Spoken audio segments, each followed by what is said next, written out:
Hi, you're on the Reddit Confessions channel. The wall clock in our hallway froze at 3:04 a.m. No ticking, no motion, just that moment, suspended in silence, etched into my memory like a scar. I didn't notice it right away. I only realized it later, after everything collapsed.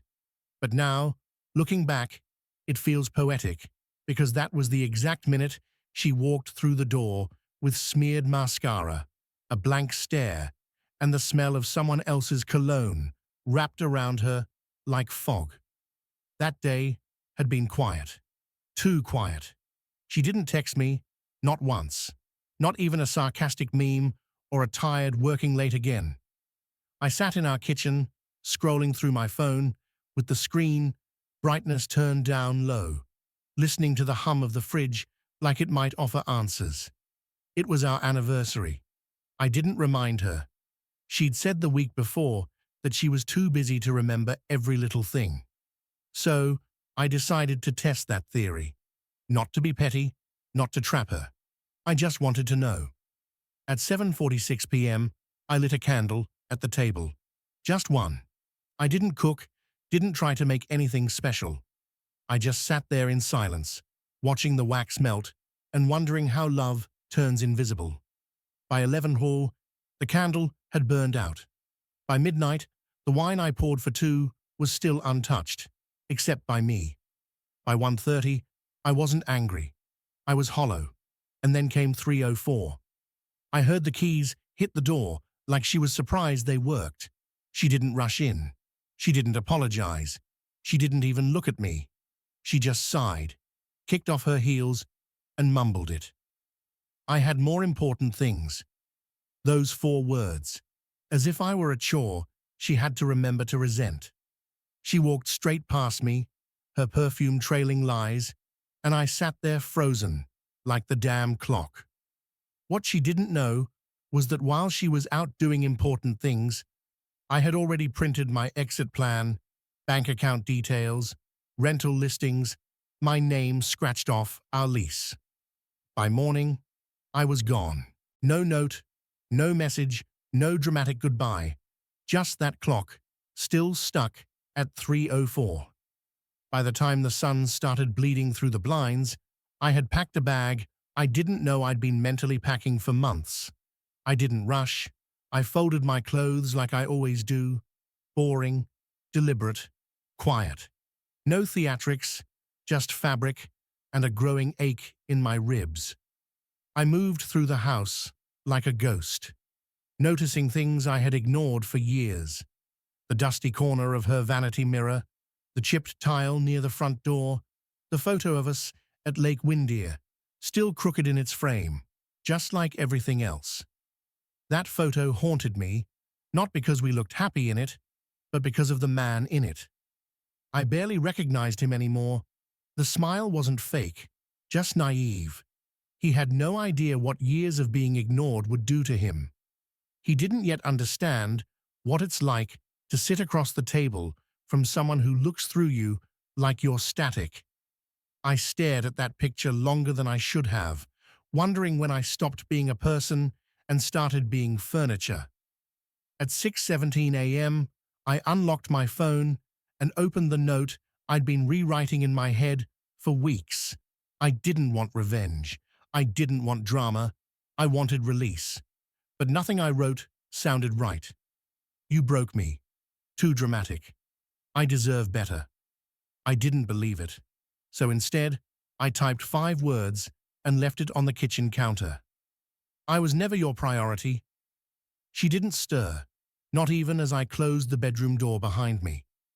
I stood in the hallway a moment longer, watching her sleep on my side of the bed, curled up like a child who had never lied. The irony burned. I wanted to wake her, not to fight, but just to ask, who did I become in your story? A background character? A safety net? Or just some weak man too scared to leave? Well, here I was, leaving. But fate is cruel because as I grabbed my keys, her phone, left charging by the microwave, lit up with a message. I didn't mean to look, but my name was in it. Or at least, what used to be my name. The message read, "Daryl still doesn't suspect anything. Last night was risky, but worth it." My chest tightened like a vice. I stared at the screen. There was no emoji, no playful tone, just blunt, unapologetic words. I opened the message thread without thinking. The contact name was Work Lunch Fork Knife with Plate. Cowardly, lazy, transparent, and there it was. Weeks of messages, some suggestive, some cruel, and one photo, a blurry one, taken at the bar I once proposed to her in. She was laughing, her hand on another man's knee.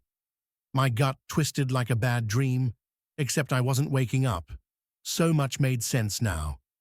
The distant look in her eyes, the sudden interest in Pilates at 8 p.m., the perfume she never used to wear. I didn't cry, I didn't scream, I just changed. In that instant, something cracked inside me, and I wasn't sure if it was the end of love or just the final illusion snapping in two. I took one last look at the kitchen, the place where I once imagined a family, a future, a forever, and I walked out, not knowing where I'd go, only knowing I wouldn't come back. But the story doesn't end there, because when someone thinks you're weak, they never expect what comes next. By noon that day, I was holed up in a small roadside motel 2 towns away, the kind with peeling floral curtains and a TV bolted to the dresser. I hadn't slept, I hadn't eaten. I just sat on the edge of the bed, staring at my phone like it might explode. I kept waiting for it to light up, for her name to pop up, a call, a message, something. But nothing came.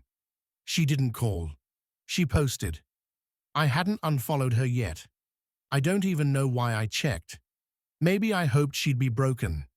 Maybe I needed to see regret. But instead, I saw a boomerang of her clinking wine glasses with some co-workers. Her caption reading, "Nothing more refreshing than cutting off what no longer serves you, nail polish." No mention of me, no anniversary, just vibes, lipstick, and fake freedom. And in the background, half obscured, was a man's hand, familiar, tanned, a tiny tattoo near the wrist. I zoomed in. My throat dried up. That same tattoo was in the blurry bar photo I found on her phone. That was him. That was Beau. I gripped the phone so hard I thought I'd crack it. Not because she moved on. That part didn't even surprise me anymore, but because she was never even there. Not mentally, not emotionally. She'd left our marriage long before I ever packed my bag. By 3 p.m., I opened my email. I don't know what I was expecting. Maybe something from her. Instead, I found an unread message from our shared financial advisor. It was titled, "Joint Investment Account Access Change." I blinked. I clicked. The message said she had changed the security questions and removed my contact as secondary. My name gone. She didn't just cheat emotionally, she was scrubbing me from the books. I felt stupid, beyond stupid. I had trusted her with everything. Accounts, passwords, documents. She used my trust like wallpaper. Pretty when needed, but easy to peel off when she got bored. So, I did something out of character. I forwarded the message to myself, then called the advisor directly.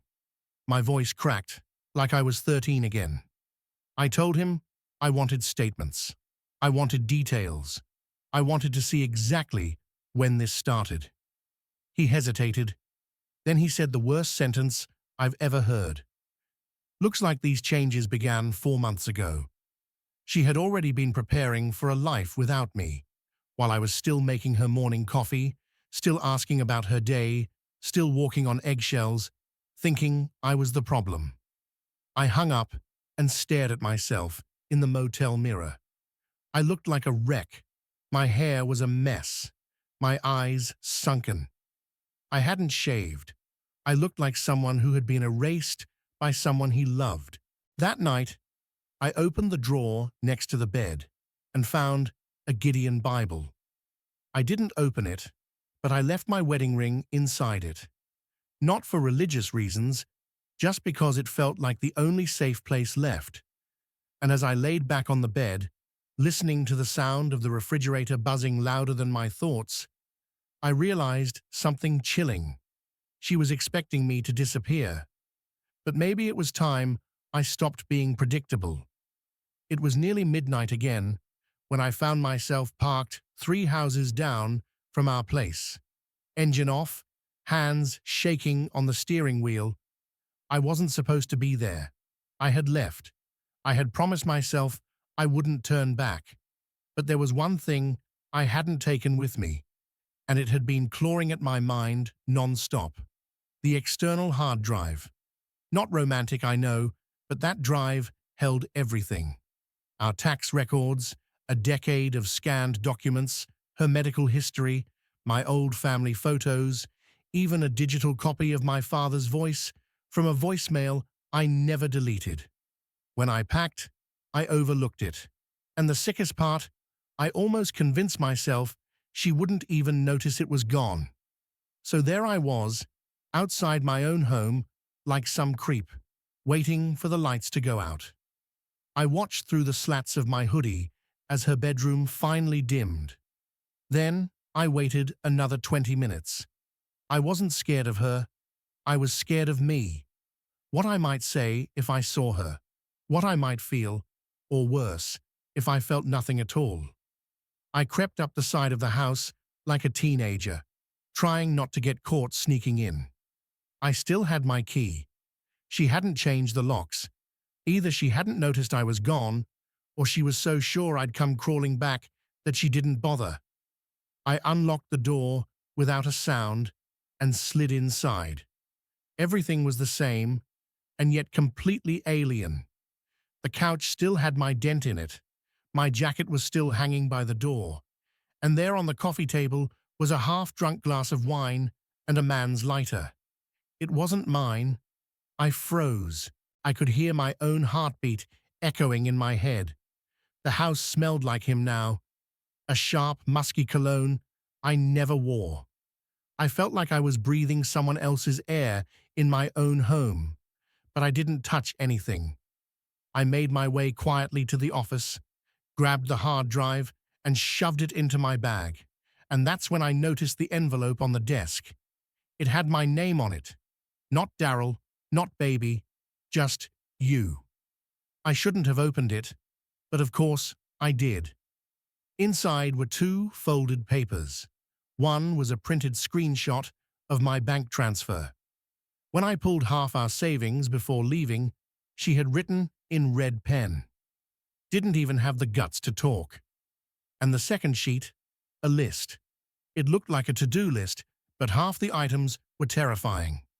Cancel joint card, white heavy check mark. Lawyer consultation, white heavy check mark.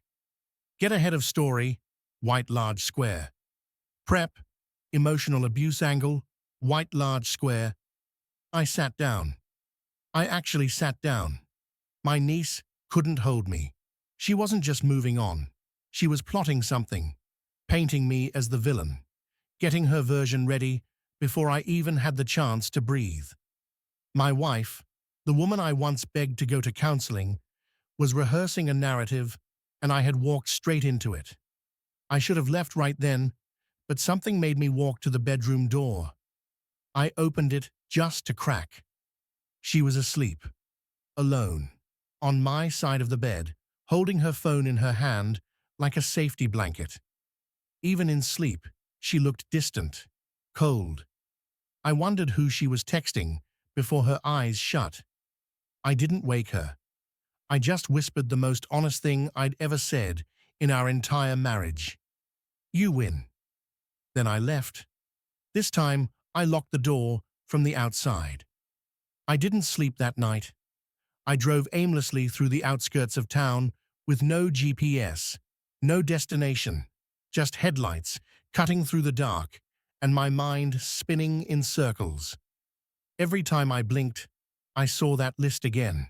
Emotional abuse angle circled in ink like a punchline to a joke where I was the clown. She was getting ahead of the story.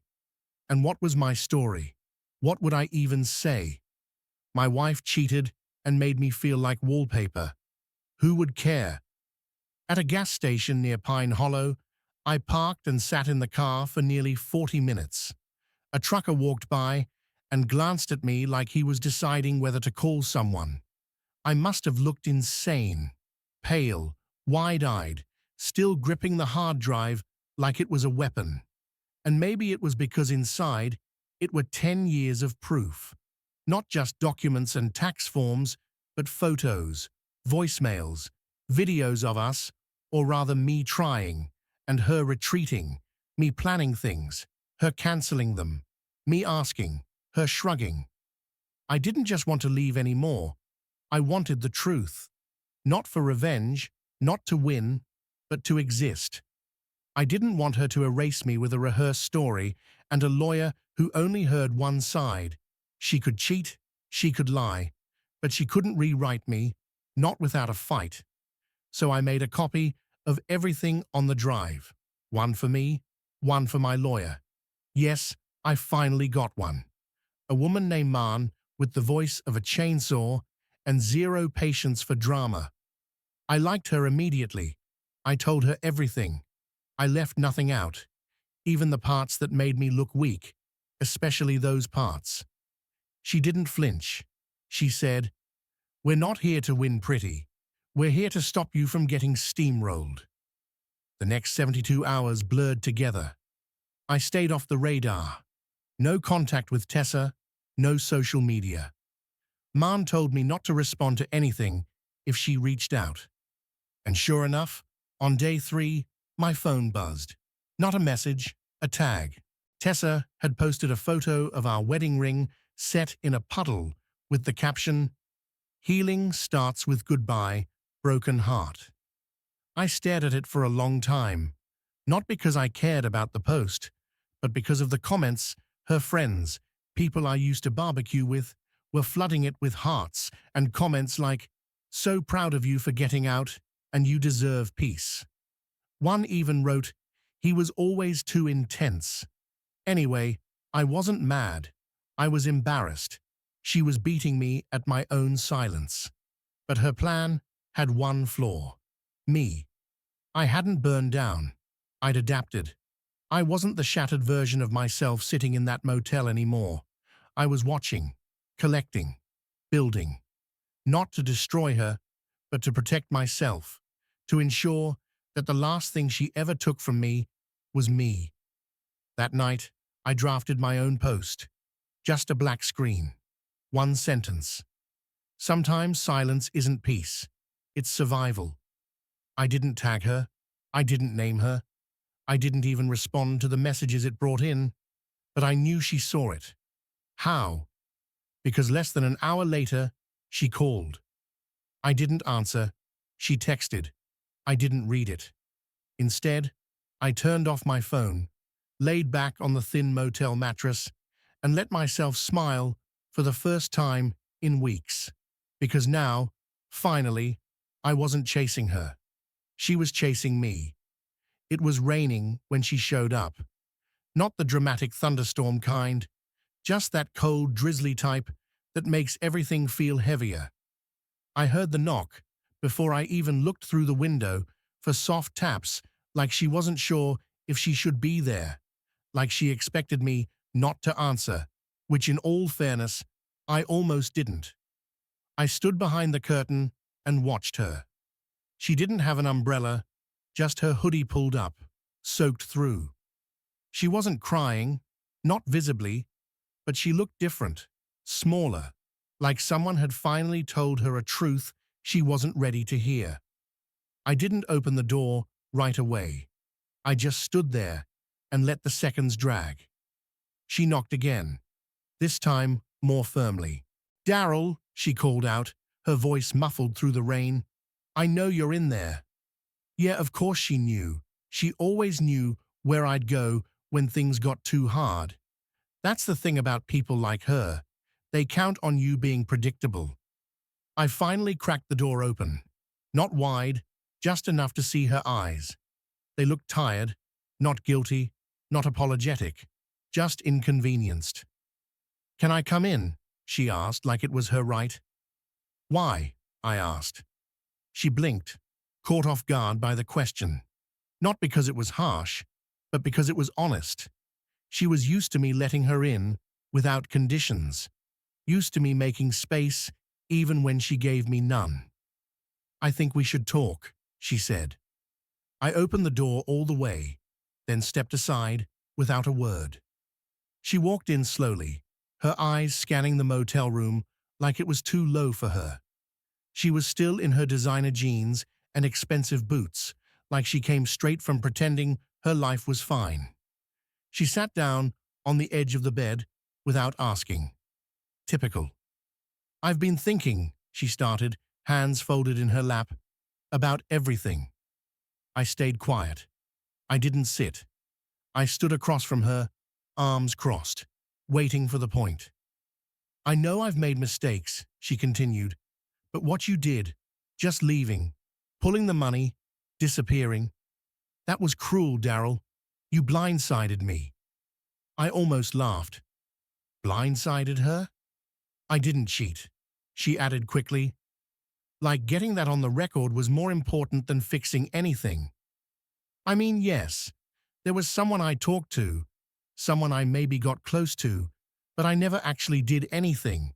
You don't have proof of anything beyond that. There it was, the rehearsed line, the version she was ready to spin in court, to her friends, to her family. Her voice was calm, calculated, like she was already halfway through her performance. I didn't respond. "I think we both needed space," she said, softening her tone. "Maybe we can figure this out. I'm not saying things weren't broken, but we owe it to ourselves too." "You printed a plan," I said, finally cutting in. "You sat down and planned how to ruin me if I reacted." Her mouth parted slightly. She wasn't expecting that. Not yet. "You wrote down an entire narrative about how you'd frame me," I said. "Emotional abuse angle. You called me intense. You wanted to turn my pain into ammunition." Her face shifted. Subtle, but real. The way liars look when the lights come on. "You went through my stuff," she whispered, like that was the violation. "You left it out," I said, "like you wanted me to find it." She stood up slowly, her body tense, defensive. "You're twisting this. You always twist things." There it was again. The angle, the gaslight. But this time, I didn't take the bait. I walked to the door and held it open. "You showed up because you thought I'd forgive you before you needed to lie in court," I said quietly, "but I'm not here to play your villain anymore." She didn't move. For a second, I thought she might yell, cry, beg, but no. She picked up her bag, adjusted her wet hoodie, and walked out, like she was the one being wronged. I closed the door behind her. I didn't cry. I didn't shake. I felt peace for the first time in years. The second time she came, she didn't knock. I was returning from the corner store with a coffee I didn't even want when I saw her car parked just outside the motel. Her window was cracked. She was leaning back in the driver's seat like she was on some stakeout. But this wasn't a spy movie. This was my life. And apparently, she still thought she was the director. I didn't walk over. I just stared. She noticed me after a few seconds and stepped out, slamming the door a little too hard for someone who claimed she came just to talk. Her expression wasn't soft this time. It wasn't pleading. It was smug, almost amused. "Is this seriously how you're living?" she said, looking around like she just stepped into a garbage dump. "You're hiding in a motel like some rejected soap opera character." I stayed silent, not because I didn't have words. God, I had 1,000, but because I knew what this was. She wasn't here for closure. She was here for control. She was used to winning. And my silence was the first thing she hadn't figured out how to beat. When she realized I wasn't biting, her tone changed. You're really going to throw away everything over what? A few texts? You're not even giving me a chance to explain to fix this. You already fixed it, I said. You fixed it when you wrote my name out of your future 4 months ago. She laughed. Actually laughed. A short, bitter sound that didn't belong to the woman I used to know. So what? Now you're the victim. Is that the story you're going with? Because I've got my own version, and people are already listening. That sentence hit like a slap, not because of what it meant, but because of how casually she said it, like it was a chess move, and she was daring me to play. I finally stepped closer, close enough to look her dead in the eyes. You can post your story, you can write your version in glitter pens and call it poetry, but the truth doesn't need an audience. She crossed her arms, jaw tight. You've always been dramatic, Daryl. You just hide it under that sad puppy act. You think you're deep, but really, you're just exhausting. And there it was, the raw truth, not about me, but about how she always saw me. A placeholder, a backup plan, a man she could outtalk, outwit, and outlast. Someone who would always crumble under guilt while she rewrote history. She turned to leave, but paused. You should know something, she said, her voice low. Bo, that wasn't just some random guy. He's my boss. You leaking anything messy could cost him more than me. So just think before you try to make this ugly. I didn't reply. I didn't flinch. I just stood there and watched her walk away again. Only this time, it didn't hurt. She wasn't a mystery anymore. She was just a person who traded decency for control and lost both in the process. When she drove off, I walked back into my room, shut the door, and opened the laptop. Not to fight her online, not to smear her, but to upload everything I had, records, emails, screenshots, to a secure folder my lawyer could access in case she tried anything stupid. I wasn't planning war, but I wasn't laying down either, because people like her don't come back to fix things. They come back to rewrite them, and I was done being edited. 3 weeks later, I walked past our old house. I didn't plan to. It was one of those accidental detours where your feet move faster than your brain. The blinds were drawn. The grass was taller than it used to be. Her car wasn't in the driveway. For a second, I wondered if she moved out, or if the house finally felt empty without someone to dismiss. I stood across the street for a while, not hiding, just observing. And you know what I realized? I didn't feel hate, not even bitterness, just stillness, like I had finally stepped out of the noise and closed the door behind me. My lawyer called that same day. The paperwork was finalized. Everything split, clean, simple. No courtroom showdown, no dramatic fights. Turns out, when you stop begging to be seen, people lose their power to manipulate you. I found a small place near the water. Nothing fancy, just a one-bedroom with a crooked balcony and a landlord who remembers your name. I started drawing again. Nothing professional, just pencil sketches of quiet things. Trees, hands, keys. I even sketched that broken wall clock from our hallway, frozen forever at 3:04 a.m. I pinned it to the wall as a reminder. That was the last minute I tolerated less than I deserved.